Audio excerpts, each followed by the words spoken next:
Graça e paz a todos. Como em cada devocional, vamos começar a falar da palavra do Senhor para o dia de hoje. Agradecemos a todas as pessoas que estão nos assistindo, todos os nossos irmãos e amigos, né, que têm recebido esses vídeos, os nossos devocionais que temos cada semana. Hoje nós vamos falar de um tema muito importante, que deveria ser um tema de muito interesse para todos nós. Hoje vamos falar sobre a pressão social.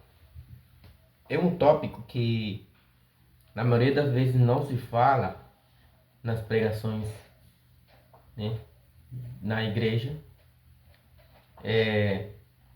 devido a que não é um tema comum para ensinar, mas sempre se fala um pouco disso, né? Mas nunca é abordado um tema em si, assim para desenvolver. Mas hoje nós vamos falar sobre isso especificamente, né? Sempre baseado no que a Bíblia nos ensina. Quando nós falamos sobre pressão social, falamos de um assunto que enfrentamos todos os dias. A pressão social é inevitável. Nós estamos neste mundo onde o pecado reina nos corações das pessoas. Por exemplo, eu estava lendo aqui, só para introduzir, né, no devocional, a primeira carta de João, capítulo 5, no versículo 19, só para entender um pouco sobre a realidade do mundo. Sabemos que somos de Deus e que o mundo inteiro jaz no maligno.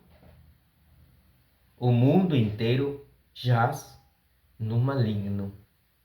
Ou seja, o mundo inteiro vive sob o pecado. Então, pessoal, quando nós falamos sobre a pressão social, o que acontece? A sociedade tem adotado tão fortemente o assunto do pecado que as suas vidas estão presas no pecado.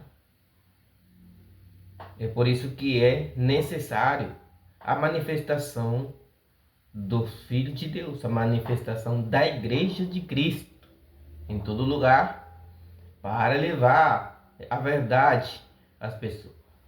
Então, pessoal, para não demorar muito nesse comentário, vamos entrar no nosso tema de hoje, né, que é pressão social. E vamos estar lendo a segunda carta de Timóteo, que o apóstolo Paulo ele escreve para o jovem Timóteo, capítulo 3, a partir do versículo 1 até o versículo 9. É um texto, são 9 versículos, né? Mas é importante nós pegar todo esse contexto. Diz assim: sabe, porém, isto: nos últimos dias sobrevirão tempos difíceis, pois os homens serão egoístas, avarentos, jactanciosos, arrogantes, blasfemadores, desobedientes aos pais, ingratos, irreverentes, desafeiçoados, implacáveis, caluniadores, sem domínio de si. Está falando de domínio próprio, né? Cruéis, inimigos do bem, traidores, atrevidos, enfatuados, mais amigos dos prazeres do que amigos de Deus, tendo forma de piedade, negando-lhe, entretanto, o poder. Foge também destes, pois entre estes se encontram os que penetram sorrateiramente nas casas e conseguem cativar mulherinhas sobrecarregadas de pecados, conduzidas de várias paixões, que aprendem sempre e jamais podem chegar ao conhecimento da verdade. E do modo que Janes e Jambres resistiram a Moisés, também estes resistem à verdade. São homens de todo corrompidos na mente, reprobos quanto à fé. Eles, todavia, não irão avante, porque a sua insensatez será a todos evidente, como também aconteceu com daqueles. Esse é o nosso texto para o nosso estudo de hoje.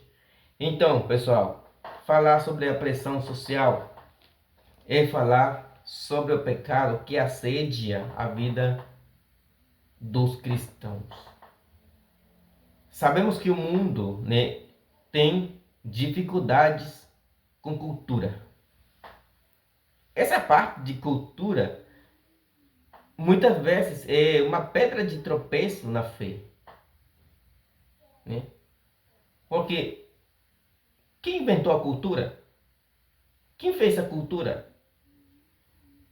A cultura muitas vezes serve só para como um escudo para fugir de fazer a vontade de Deus. As pessoas praticam certas tradições pela cultura, mesmo que aquelas tradições tenham práticas pecaminosas. Então, quando falamos de cultura, a cultura certamente é uma coisa que também exerce uma pressão na sociedade. Porque se não se pratica a cultura, se sai da cultura, está dentro do país, mas fora da cultura aquela pessoa é diferente. E ali, então começa, discriminação. É discriminar. Nosso Senhor Jesus, por exemplo, ele falou para os discípulos: saibam que se o mundo os odeia, primeiramente, está me odiando a mim. Então nós, os cristãos, sabemos que o mundo está contra nós. Mas nesta parte aqui, quando o apóstolo Paulo ele começa a falar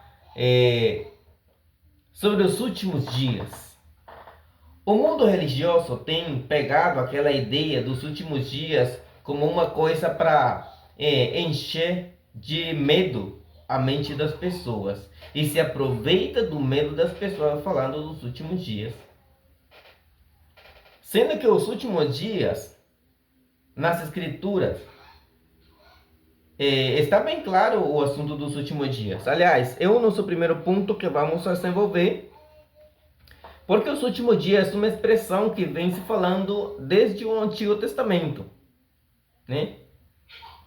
Mas quando falamos do Antigo Testamento, não é somente que se falou, entretanto, que a lei estava. Antes da lei, também, que já se falava dos últimos dias. Por exemplo, em Gênesis capítulo... vamos ver. Gênesis capítulo 49, versículo 1 até o versículo 10. Aí vem se falando sobre as coisas que iriam acontecer nos últimos dias. Já na parte final, né, não vamos ler o texto porque é muito grande. Né, ali se fala sobre o cetro de Judá, né, que não seria tirado deles. Aliás, vamos ler esse pedacinho aqui só para vocês também conferir nas suas Bíblias. Lembre que é importante vocês conferir tudo que nós falamos aqui na sua Bíblia. Vocês podem deixar os seus comentários ali embaixo na caixa de comentário. Está liberado para vocês comentar. E podem fazer também perguntas, né? Pode comentar para enriquecer o ensinamento também. Tá bom? Estamos falando de Gênesis capítulo 49, né? Aqui eu falei de 49.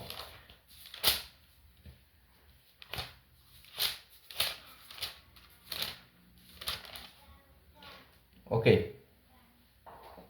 49 aqui no versículo 1 diz assim: depois chamou Jacó a seus filhos, disse: ajuntai-vos e eu vos farei saber o que vos há de acontecer nos dias vindouros.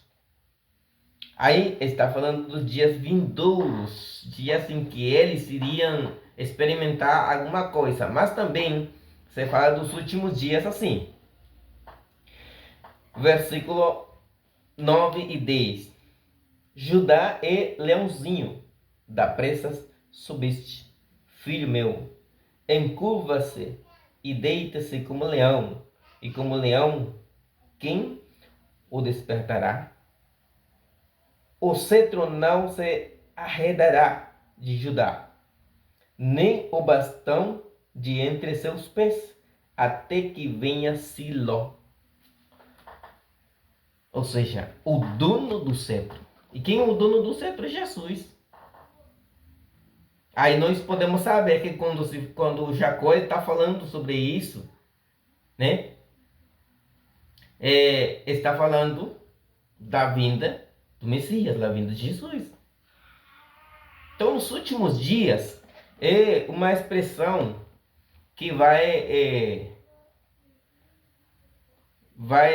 falar, vai contar o tempo desde que Jesus ele veio, durante o ministério de Cristo, após o ministério de Cristo, a destruição do templo, a destruição do sistema judaico e o final dos tempos até a volta de Cristo. Não é um tempo específico igual os religiosos falam para as pessoas que é o último tempo, que tem sinais, que as guerras, que os terremotos, que os desastres são coisas dos últimos dias. Não, isso sempre aconteceu, pessoal. Sempre teve terremoto, sempre teve furacão, sempre teve destruição, sempre teve guerra. Então, vamos ler a Bíblia e vamos entender a palavra do Senhor. Hoje, que nós estamos falando sobre a pressão social, isso vai ali, né? Vamos levar em conta isso porque o mundo religioso, aqueles que supostamente eles ensinam a verdade, né? Estão falando mentira para o povo. E o povo acredita que o mais complicado, né? As pessoas hoje em dia estão acreditando em qualquer coisa. Mesmo que não apareça na Bíblia, mas como falou um certo personagem, né, famoso, se ele falou é porque é verdade. Não, não é porque falou isso fulano. Se Deus falou é verdade. Tá bom? Então, sobre os últimos dias, sabemos que a lei do Antigo Testamento, ela foi, né, acrescentada na história. Teve esse pedacinho, vinha na história, e logo tem um pedaço aí que tipo uma emenda. Foi emendada essa parte da lei, né? Que tinha um princípio e um final, tá? A lei iria permanecer num tempo, enquanto o tempo era o tempo preciso para a vinda de Jesus. Se nós vemos, por exemplo, Gálatas capítulo 13, versículo 19, Gálatas capítulo 13, versículo 19, diz assim: qual, pois, a razão de ser da lei? Foi adicionada por causa das transgressões, até que viesse o descendente a quem se fez a promessa, e foi promulgada por meio de anjos pela mão de um mediador. Vamos lá. A lei foi adicionada por causa das transgressões do povo. Por quê, pessoal? O povo de Israel não saiu do Egito, né? Ele saiu do Egito e eles iriam para a terra de Canaã. Por aqui. Tranquilamente, porque era uma promessa de Deus. Ele daria para eles uma terra riquíssima, uma terra muito produtiva, né? Mas aí o que aconteceu? Eles se rebelaram no caminho. Eles desconfiaram de Deus. Eles se afastaram de Deus. Mesmo que Deus ele estava de noite com uma coluna de fogo e de dia com uma nuvem protegendo o povo, tanto do frio quanto do calor. E mesmo assim eles se rebelaram, eles reclamaram, eles murmuraram contra o líder, contra Moisés, contra Deus. Então, Deus levou eles lá para o Monte Sinai para eles adorar Deus. Mas não, eles adoraram um becerro de ouro, um deus egípcio. Então Deus ali mandou a lei, desceu a lei do monte, a lei dos 10 mandamentos, né? Para eles. E aí começou a legislação da lei até que viesse o cumprimento do tempo, que está falando, vai falar agora, Gálatas capítulo 4, versículo 3 e 4. Diz assim: assim também, Gálatas, né? Capítulo 4, versículo 3 e 4. Diz assim: assim também nós, quando éramos menores, estávamos servilmente sujeitos aos rudimentos do mundo. Vindo, porém, à plenitude do tempo, Deus enviou seu filho, nascido de mulher e nascido sob a lei. Quando veio, né, a plenitude do tempo. Desse tempo também falavam os profetas, né, que falaram sobre a vinda de Jesus, o nascimento de Jesus, né? Por exemplo, quando você fala do estabelecimento da igreja, você fala dos últimos dias. Se você vai conferir na sua Bíblia, por exemplo, que fala Isaías capítulo 2, versículo 2 ao 4. Vamos ver Isaías.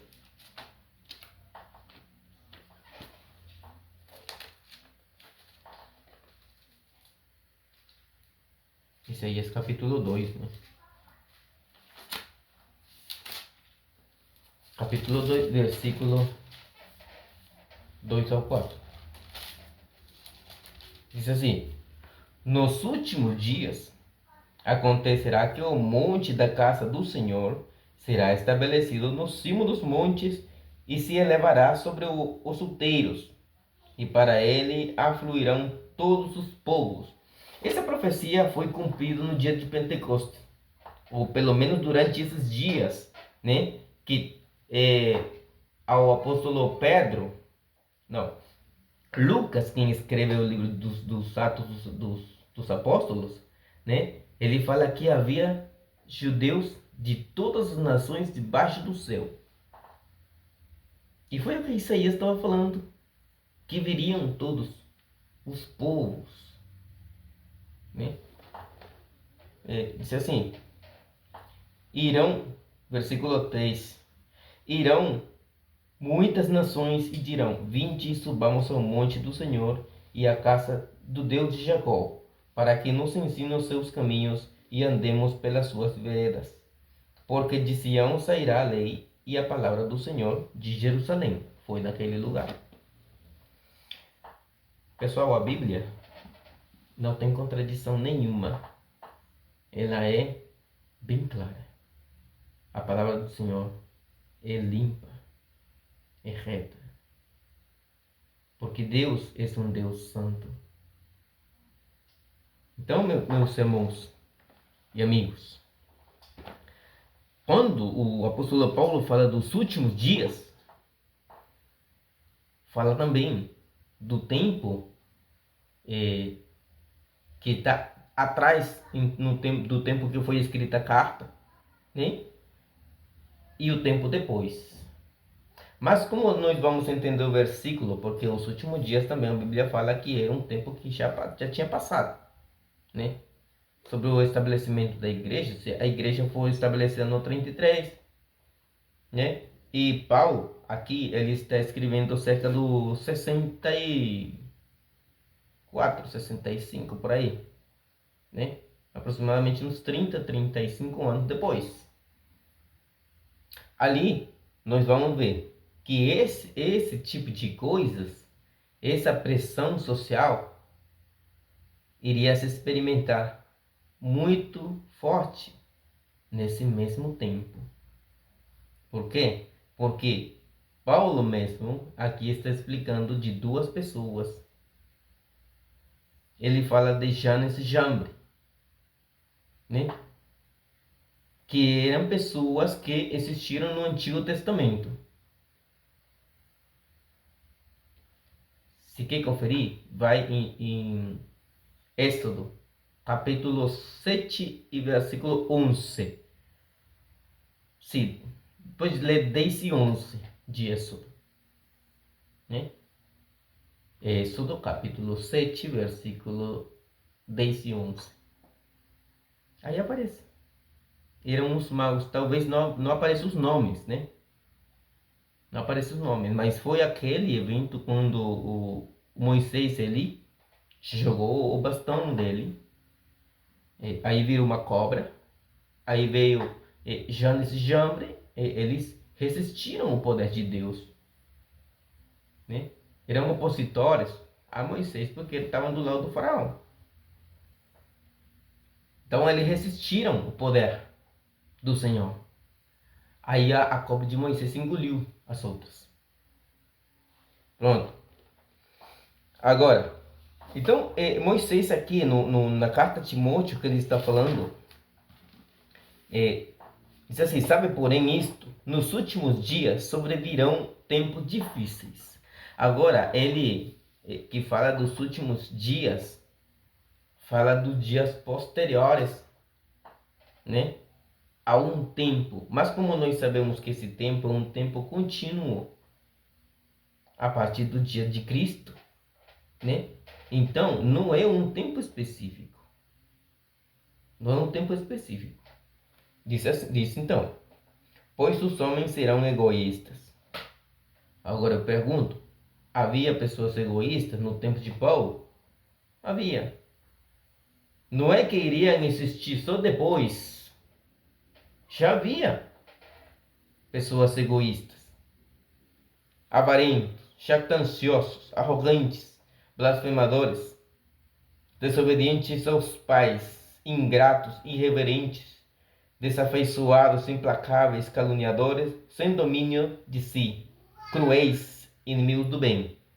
Havia nos tempos de Paulo? Havia. Quem conhece a história do apóstolo Paulo, das viagens que ele fez na Macedônia, né, na Ásia, conhecem quanto ele passou, quanta oposição ele teve dos próprios judeus. Havia todo esse tipo de pessoas, né? Mas aqui, pessoal, o apóstolo Paulo, ele está falando que isso iria acontecer dentro da igreja.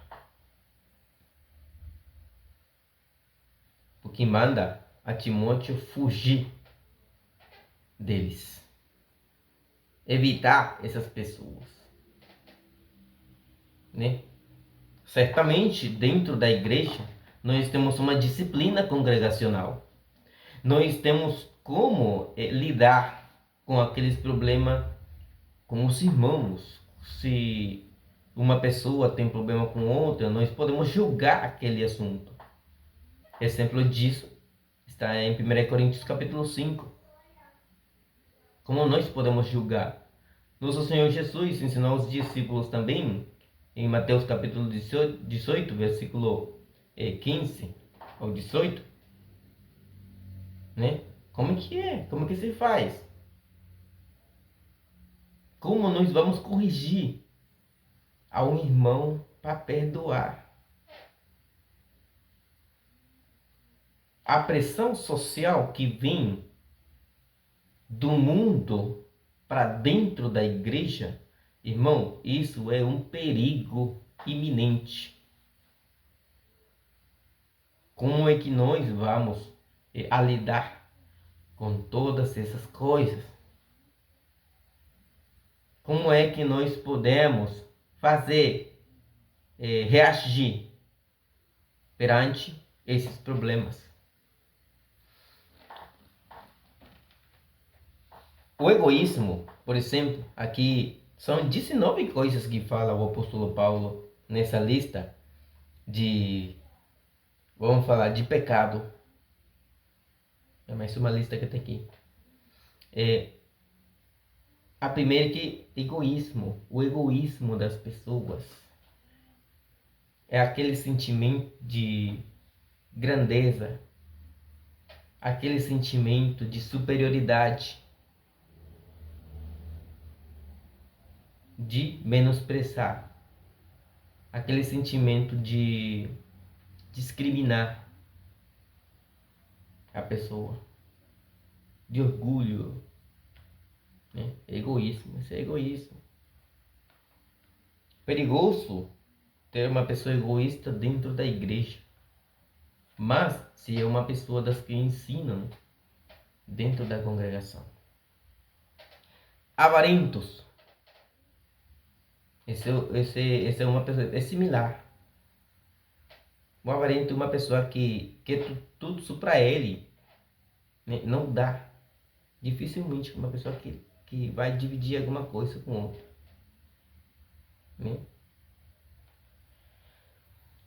Jactancioso, mesmo não sendo, ele ou ela acha que é. E se manifesta como uma pessoa que tem, que sabe, que faz, né? Mesmo não sendo. Arrogantes, uma pessoa que não tem domínio, uma pessoa que não pratica a, a sabedoria, não é sábio para nada, é arrogante, responde de qualquer jeito, né? É uma pessoa que fala sem importar se ele vai ferir ou não as pessoas, é arrogante. Vamos ver. Blasfemadores, aquelas pessoas que falam, vai isso com o que fala de caluniadores, é similar, né? Um blasfemo não é somente uma pessoa que fala mal do Espírito Santo, aquele pecado que está lá no livro de Mateus, né? Mas é uma pessoa também que faz uma coisa abominável, né? Perante diante dos homens, né? É uma pessoa blasfemo que pode argumentar uma coisa falsa contra a verdade, que nega a verdade de Deus. Esse é blasfemo, blasfemador, né? Desafeiçoados é aquela pessoa que não se importa com a família, com os irmãos. Ele é meu irmão na congregação, na igreja, mas lá na rua é qualquer um, não conheço. Ou com os seus pais também, não respeita. É uma pessoa que não tem consciência do que verdadeiramente deveria ser. Então, pessoal, se nós continuamos delucidando o significado de todas essas palavras, vamos demorar muito. Aí depois nós vamos falar pessoas implacáveis que dificilmente conseguem uma conversa sã com eles. Caluniadores sem domínio de si, ou seja, pessoas que nem deixam falar. Cruéis, inimigos do bem, traidores atrevidos, enfatuados. Imagina, todas essas coisas numa pessoa só, meu Deus, é complicado. Porque tudo isso é a obra do mundo, é a obra do inimigo. Mas aquela pessoa vai adoptar, vai assimilar aquilo e vai entrar na sua natureza de pessoa, como se fosse irracional. Deixa as pessoas com um jeito de animal irracional. Não consegue ter domínio de si para atuar. Então, a disciplina congregacional nos ajuda a enfrentar essa pressão social. E quando nós vamos ao mundo, como o mundo nós não podemos fazer nada, né? Nós não podemos corrigir uma pessoa do mundo, mas um irmão da igreja, nós é o nosso dever corrigir ele. O apóstolo Paulo dá um conselho, que se nós vemos um irmão numa falta, vamos admoestar aquele irmão com espírito de mansidão, mas tendo cuidado de nós mesmos, para não cair naquela mesma situação.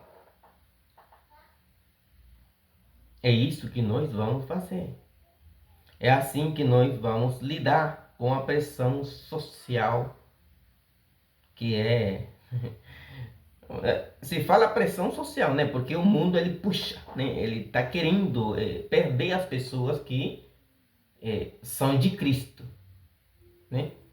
O apóstolo João, ele falou, nós somos de Cristo, mas o mundo inteiro o mundo todo ele está jaz no maligno, sob o maligno. Compreende? Então, meus irmãos, meus amigos, nós temos uma luta muito grande. Talvez não é tudo que se pode falar sobre a pressão social, né? Porque aqui temos problemas de família dentro daqui. Encontramos pessoas desobedientes aos pais.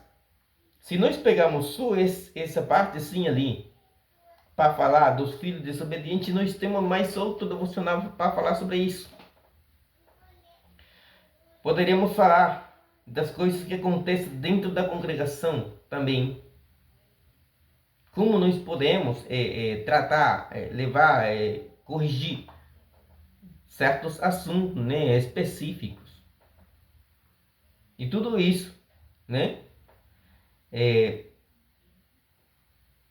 Aqui também temos que as mulheres, né? Aqui aparecem umas mulherinhas sobrecarregadas de pecados, conduzidas de várias paixões. Olha que perigo.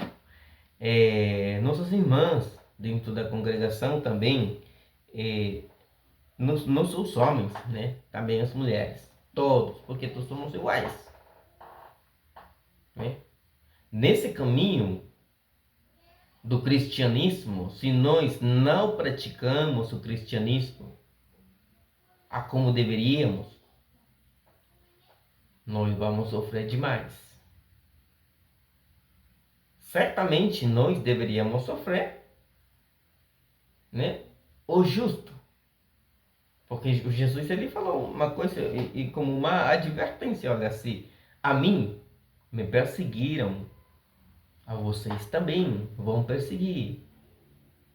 Mas se vocês guardam a minha palavra, então o pessoal também vai guardar a vossa.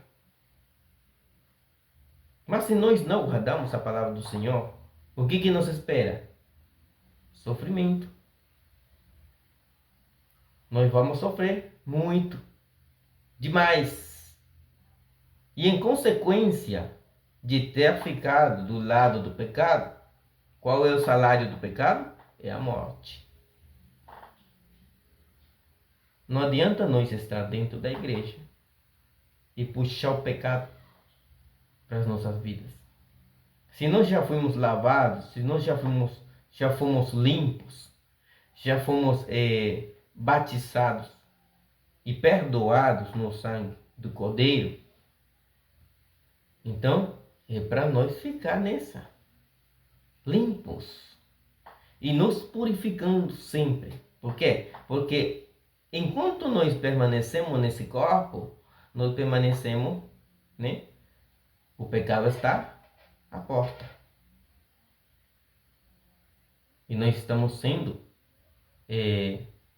seduzidos pela nossa própria mente, né? Que é uma cilada do inimigo, para fazer nos cair naquilo, no erro, no pecado, e perder a nossa salvação, ou conseguir que nós, com as nossas atitudes, com as nossas ações, ofendamos a Deus.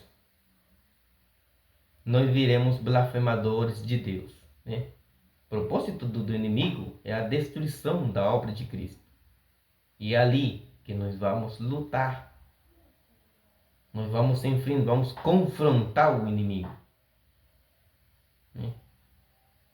Assim que, meus irmãos, é muito perigoso o assunto da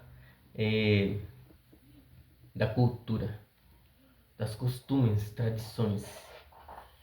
Tem uma parte boa de quando se fala de tradição, né? Mas isso nós vamos falar em outra oportunidade.